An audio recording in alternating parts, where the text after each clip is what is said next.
प्रभु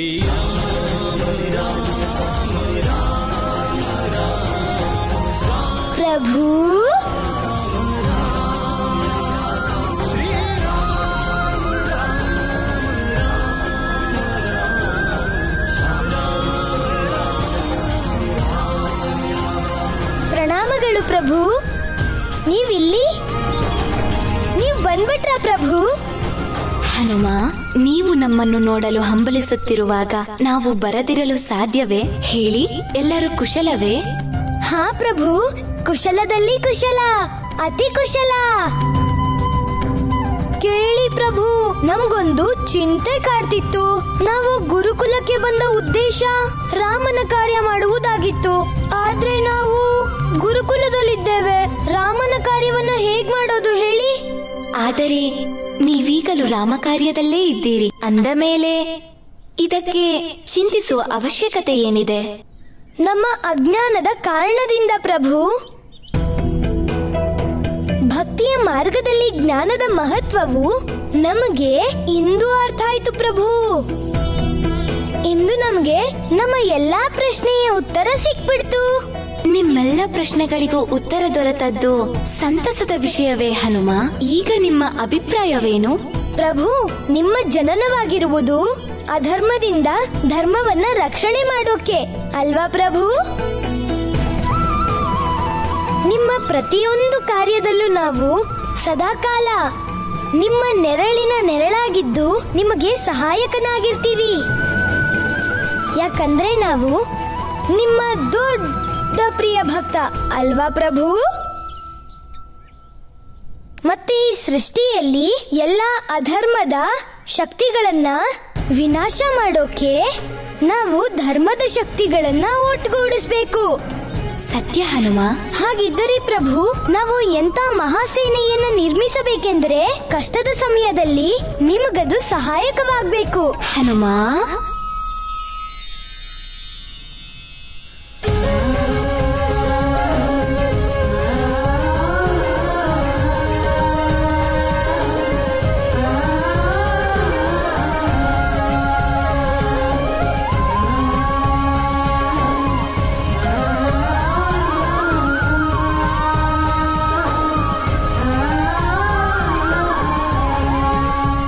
ಭಲೆ, ಈ ಮೊದಲು ನಿಮ್ಮಲ್ಲಿ ಬಲವಿತ್ತು, ಬುದ್ಧಿಯೂ ಇತ್ತು. ಆದರಿಂದು ನಿಮ್ಮಲ್ಲಿ ಪರಿಪಕ್ವತೆಯೂ ಬಂದಿದೆ.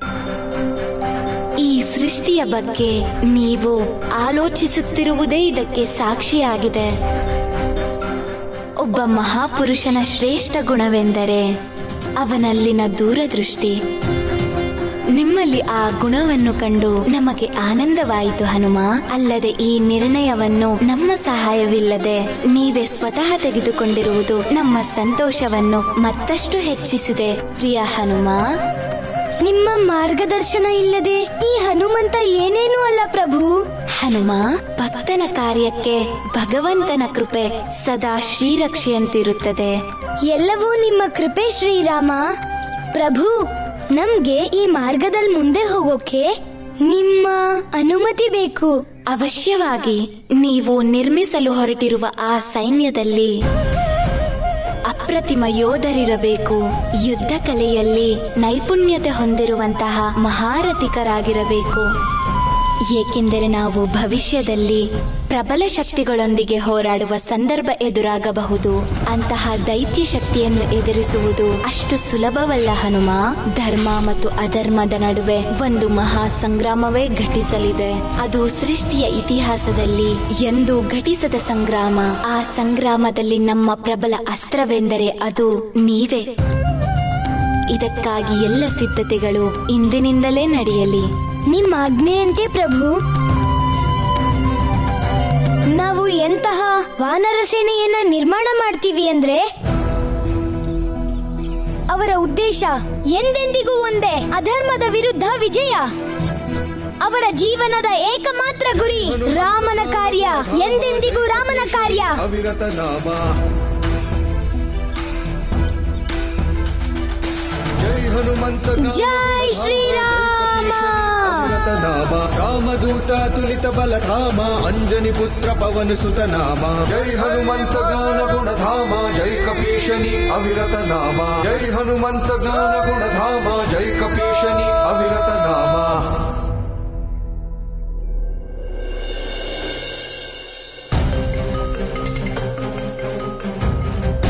ಓಂ ಶಂ ಶಂಕರಾಯ ಅಮೃತಂ ದೇಹಿ ದೇಹಿ ಓಂ.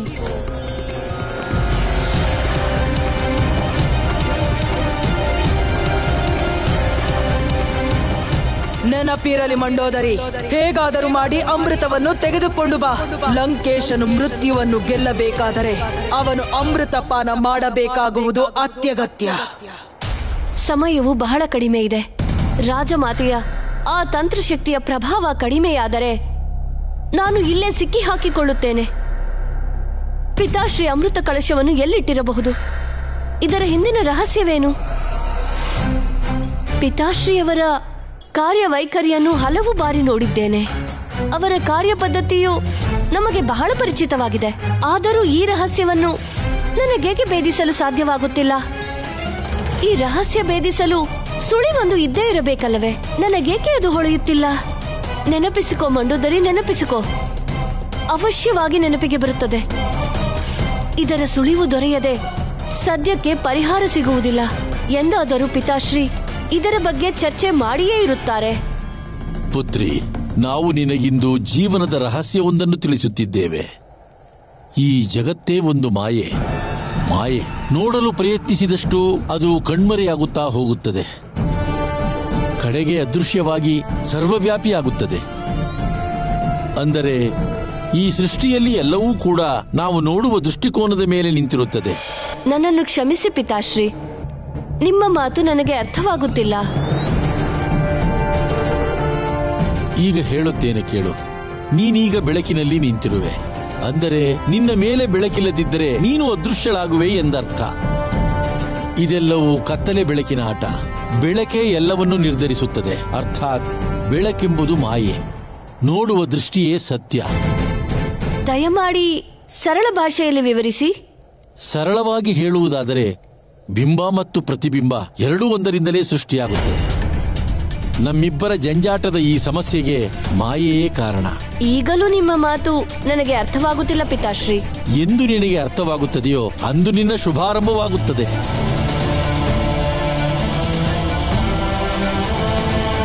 ಅರ್ಥವಾಯಿತು ಪಿತಾಶ್ರೀ, ಅರ್ಥವಾಯಿತು ಅಮೃತ ಕಳಶದ ರಹಸ್ಯ. ನಾನು ಅಮೃತ ಕಳಶ ಪಡೆಯುವುದನ್ನು ಯಾರೂ ತಡೆಯಲಾರರು.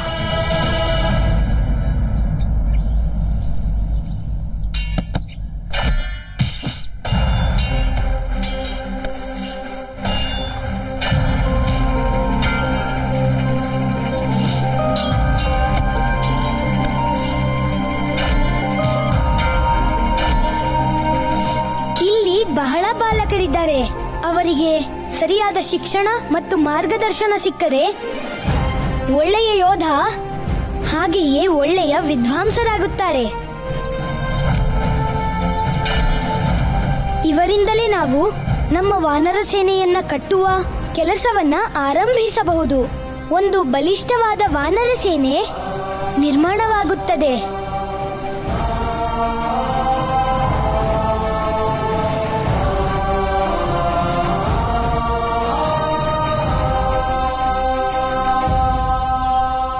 ಇಲ್ಲಿ ಬನ್ನಿ. ಈ ಪ್ರಸಾದವನ್ನು ಎಲ್ಲರಿಗೂ ಹಂಚಿ.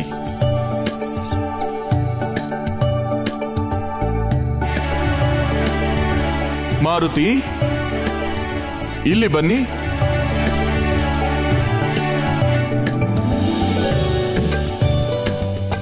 ಪ್ರಣಾಮಗಳು ಗುರುದೇವ. ಏನು ಯೋಚಿಸುತ್ತಿದ್ದೀರಿ? ನಮ್ಮ ಅಮ್ಮ ಹೇಳ್ತಾ ಇರ್ತಾರೆ, ಬೇರೆಯವ್ರನ್ನು ನೋಡಿ ಸಹ ತುಂಬಾ ಕಲಿಬಹುದು ಅಂತ. ಇದೇ ಕಾರಣಕ್ಕೆ ನಾವು ನಮ್ಮ ಮಿತ್ರರು ಅಭ್ಯಾಸ ಮಾಡುವುದನ್ನ ನೋಡ್ತಾ ಇದ್ವಿ. ಅವಶ್ಯವಾಗಿ. ಮಾರುತಿ, ಪ್ರಸಾದವನ್ನು ಸ್ವೀಕರಿಸಿ.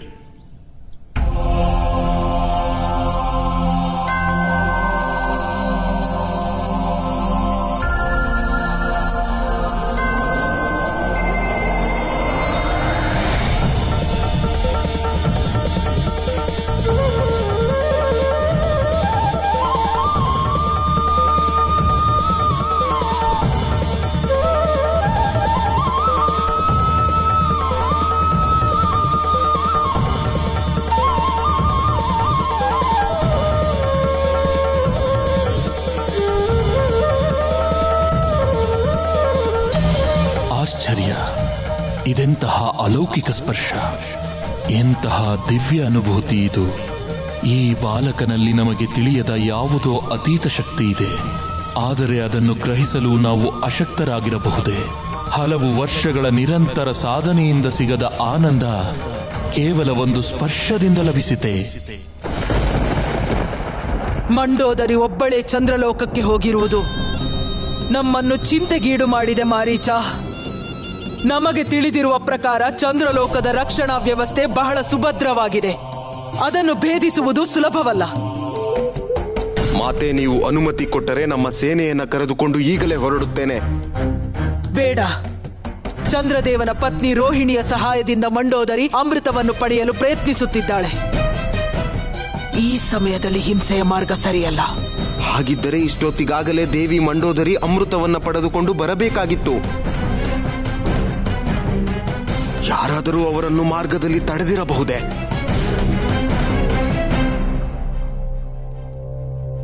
ಅಂದರೆ ನಮ್ಮ ಯೋಜನೆ ಏನಾದರೂ ವಿಫಲವಾಯಿತೆ? ಸೃಷ್ಟಿಯೇ ತಲೆ ಕೆಳಗಾದರೂ ನನ್ನ ಪುತ್ರನಿಗೆ ಅಮೃತ ಸಿಗಲೇಬೇಕು. ಈ ನಮ್ಮ ಕಾರ್ಯಕ್ಕೆ ಯಾರೇ ಅಡ್ಡಿಪಡಿಸಿದರೂ ಅವರನ್ನು ಸುಮ್ಮನೆ ಬಿಡುವುದಿಲ್ಲ. ಯಾರಿರಬಹುದು ಮಾರೀಚ? ಮಂಡೋದರಿಯನ್ನು ಯಾರು ತಡೆದಿರಬಹುದು? ವಿಧಾತ ರಾವಣ ಅಥವಾ ರಾಕ್ಷಸ ಕುಲವನ್ನ ದ್ವೇಷಿಸುವವರು. ದೇವತೆಗಳೇ? ಇಲ್ಲ ರಾಜಮಾತೆ, ಈ ಸಮಯದಲ್ಲಿ ಸಂಕಷ್ಟದಲ್ಲಿರುವ ಅವರು ಆ ಧೈರ್ಯ ಮಾಡಲಾರರು. ಬೇರೆ ಯಾರು? ಆ ಮಾಯಾವಿ ವಾನರ ಬಾಲಕನಿರಬಹುದೇ? ವಾನರ ಬಾಲಕ? ಆದರೆ ಅವನಿಗೆ ನಮ್ಮ ಯೋಜನೆಯ ಬಗ್ಗೆ ಹೇಗೆ ತಿಳಿಯಲು ಸಾಧ್ಯ? ಅವನು ಮಾಯಾವಿ ರಾಜಮಾತೆ. ಅವನೊಳಗೆ ವಿಶೇಷ ಶಕ್ತಿಗಳಿದ್ದು ಅವನು ಏನು ಬೇಕಾದರೂ ಮಾಡಬಲ್ಲ. ನೀನು ಅವನನ್ನು ತಡೆಯಬೇಕು ಮಾರೀಚ. ನಿಮ್ಮ ಆಜ್ಞೆಯಂತೆಯೇ ಆಗಲಿ ರಾಜಮಾತೆ. ಸೇನೆಯನ್ನ ಕರೆದುಕೊಂಡು ಈಗಲೇ ಹೊರಡುತ್ತೇನೆ. ನಿಲ್ಲು. ಸೈನ್ಯದ ಅವಶ್ಯಕತೆ ಏನಿದೆ ನಿನಗೆ? ನಿನ್ನ ನಿಜವಾದ ಶಕ್ತಿ ಇರುವುದು ನಿನ್ನ ಬಾಹುಬಲದಲ್ಲ, ನಿನ್ನ ಮಾಯಾವಿ ಶಕ್ತಿಯಲ್ಲಿ. ಅದನ್ನು ಪ್ರಯೋಗಿಸು. ಅದರಿಂದ ಉತ್ತರ ನೀಡು. ನಾವು ಆ ವಾನರನನ್ನು ಸ್ವಲ್ಪ ಸಮಯದವರೆಗೂ ಮಾತ್ರ ತಡೆಯಬೇಕು. ಅವನ ದಿಕ್ಕು ತಪ್ಪಿಸಬೇಕು, ಅಷ್ಟೇ. ಸರ್ವಪ್ರಥಮವಾಗಿ ನಾವು ತಿಳಿಯಬೇಕಾದ್ದು ಆ ಮಾಯಾವಿ ವಾನರ ಬಾಲಕ ಈ ಸಮಯದಲ್ಲಿ ಎಲ್ಲಿದ್ದಾನೆ ಎಂದು. ನಾವು ಹೇಳುತ್ತೇವೆ.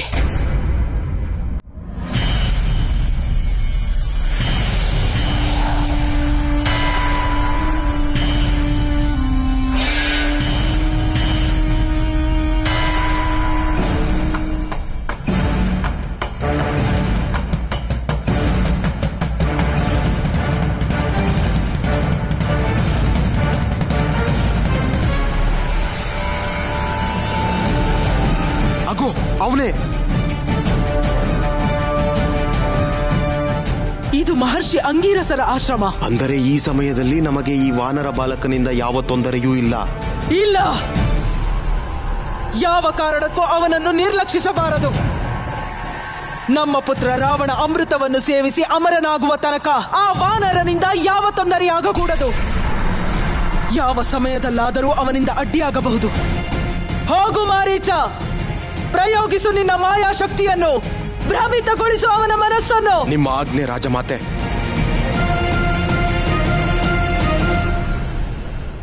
ಹೇ ಮಂಡೋದರಿ, ಶೀಘ್ರವಾಗಿ ಅಮೃತವನ್ನು ತೆಗೆದುಕೊಂಡು ಬಾ. ನಮ್ಮಿಂದ ಇನ್ನು ಕಾಯಲು ಸಾಧ್ಯವಾಗುತ್ತಿಲ್ಲ. ಬೇಗ ಬಾ.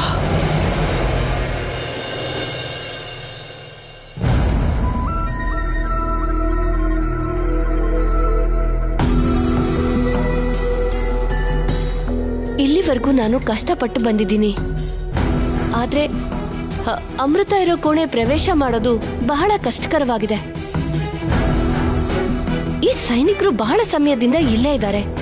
ಬಹುಶಃ ಸ್ವಲ್ಪ ಹೊತ್ತು ನಾನು ಇಲ್ಲೇ ಕಾದ್ರೆ ನನಗೆ ಆ ಅವಕಾಶ ಸಿಗಬಹುದು. ಅವತ್ತು ಮಾತಾಡುವಾಗ ಗೆಳತಿ ಏನ್ ಹೇಳಿದ್ಲು? ನಿಗದಿತ ಸಮಯದ ನಂತರ ಬೇರೆ ಸೈನಿಕರು ಬಂದು ಕಾರ್ಯನಿರ್ವಹಿಸುತ್ತಾರೆ. ಈ ವ್ಯವಸ್ಥೆಗೆ ಒಂದು ಸಣ್ಣ ವಿರಾಮವಿದೆ. ಈಗಿರುವ ಸೈನಿಕರು ತೆರಳಿ ಬೇರೆ ಸೈನಿಕರು ಬರುವ ನಡುವೆ ಒಂದು ಸಣ್ಣ ವಿರಾಮವಿರುತ್ತದೆ. ಈ ರಹಸ್ಯ ಯಾರಿಗೂ ತಿಳಿದಿಲ್ಲ.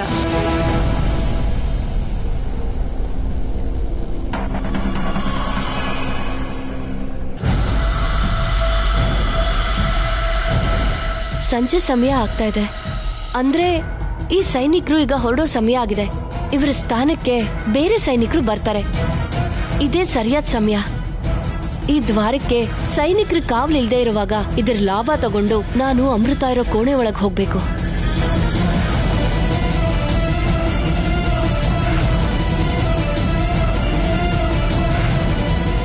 ಸಮಯ ಓಡ್ತಾ ಇದೆ. ಹೇಗಾದ್ರೂ ಮಾಡಿ ಅಮೃತ ಪಡೀಲೇಬೇಕು.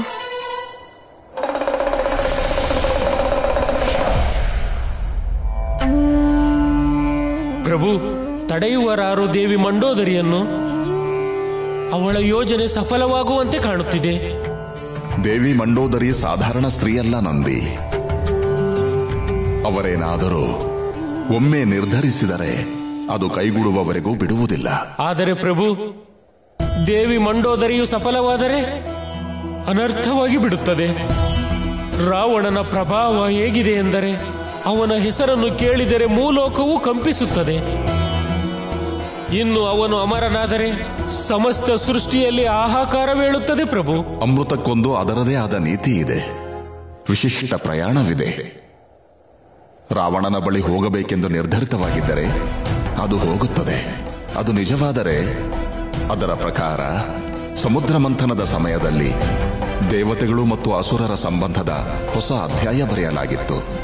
ಅದೇ ರೀತಿ ಈಗಲೂ ಸಹ ಸೃಷ್ಟಿಯ ಒಂದು ಹೊಸ ಇತಿಹಾಸ ಸೃಷ್ಟಿಯಾಗುತ್ತದೆ.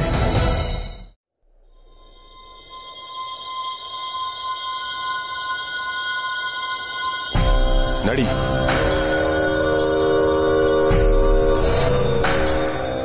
ಸಮಯ ಮುಗೀತು. ಸೈನಿಕರು ಹೊರಡ್ತಾ ಇದ್ದಾರೆ. ಇದೇ ಒಳ್ಳೆ ಅವಕಾಶ. ನನ್ನನ್ನು ರಕ್ಷಿಸು ಪ್ರಭು.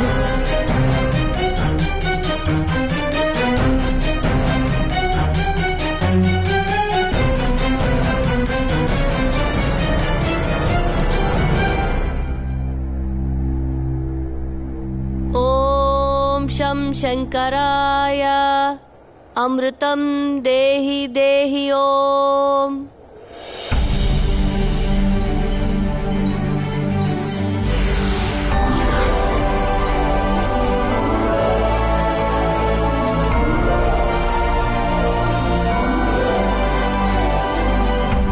ನಾವು ಯಾವುದನ್ನ ಕಾಣ್ತೀವೋ ಅದು ಖಂಡಿತ ಸತ್ಯವಲ್ಲ. ಯಾವುದು ಕಾಣೋದಿಲ್ವೋ ಅದೇ ಪರಮ ಸತ್ಯ ಆಗಿರುತ್ತೆ. ಇಂದು ನಿಮ್ಮ ಮಾತಿನ ಸತ್ಯ ನಮಗೆ ವೇದ್ಯವಾಯಿತು ಪಿತಾಶ್ರೀ. ಈಗ ಹೇಳುತ್ತೇನೆ ಕೇಳು. ನೀನೀಗ ಬೆಳಕಿನಲ್ಲಿ ನಿಂತಿರುವೆ, ಅಂದರೆ ನಿನ್ನ ಮೇಲೆ ಬೆಳಕಿಲ್ಲದಿದ್ದರೆ ನೀನು ಅದೃಶ್ಯಳಾಗುವೆ ಎಂದರ್ಥ. ಇದೆಲ್ಲವೂ ಕತ್ತಲೆ ಬೆಳಕಿನ ಆಟ. ಬೆಳಕೇ ಎಲ್ಲವನ್ನೂ ನಿರ್ಧರಿಸುತ್ತದೆ. ಅರ್ಥಾತ್ ಬೆಳಕೆಂಬುದು ಮಾಯೆ, ನೋಡುವ ದೃಷ್ಟಿಯೇ ಸತ್ಯ. ಬಿಂಬ ಮತ್ತು ಪ್ರತಿಬಿಂಬ ಎರಡೂ ಒಂದರಿಂದಲೇ ಸೃಷ್ಟಿಯಾಗುತ್ತದೆ. ನಮ್ಮಿಬ್ಬರ ಜಂಜಾಟದ ಈ ಸಮಸ್ಯೆಗೆ ಮಾಯೆಯೇ ಕಾರಣ ಎಂದು ನಿನಗೆ ಅರ್ಥವಾಗುತ್ತದೆಯೋ ಅಂದು ನಮ್ಮ ಶುಭಾರಂಭವಾಗುತ್ತದೆ. ನಿಮ್ಮ ಮಾತು ಸತ್ಯವಾಗುತ್ತಿದೆ ಪಿತಾಶ್ರೀ. ಓಂ ಶಂ ಅಗ್ನಿಂ ಅಂಧಕಾರಂ ಕುರು ಕುರು ಓಂ.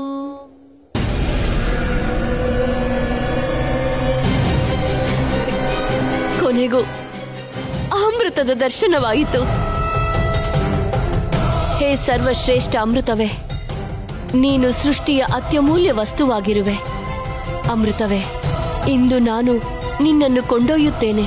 ನಿನ್ನನ್ನು ಪಾನ ಮಾಡಿ ನನ್ನ ಪತಿ ಲಂಕೇಶ ರಾವಣರು ಅಮರರಾಗಬೇಕಾಗಿದೆ.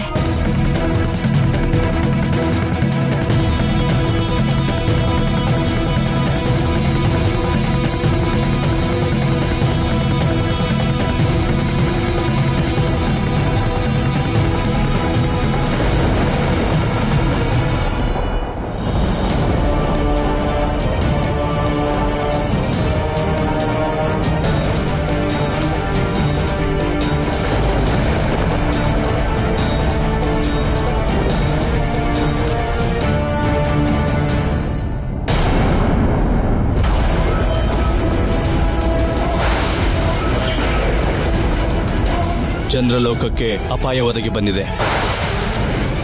ಶೀಘ್ರವೇ ಅಲ್ಲಿಗೆ ಹೋಗಿ ಅಮೃತ ಕಲಶವನ್ನು ಸಂರಕ್ಷಿಸಬೇಕು. ಪುತ್ರ ಲಂಕೇಶ ಅಮೃತ ಕಲಶವನ್ನು ತರುವ ನಮ್ಮ ಯೋಜನೆಯ ಬಗ್ಗೆ ದೇವತೆಗಳಿಗೆ ತಿಳಿದಿರಬಹುದು. ಯಾವುದೇ ಕ್ಷಣದಲ್ಲಿ ಮಂಡೋದರಿಗೆ ಸಂಕಷ್ಟ ಎದುರಾಗಬಹುದು.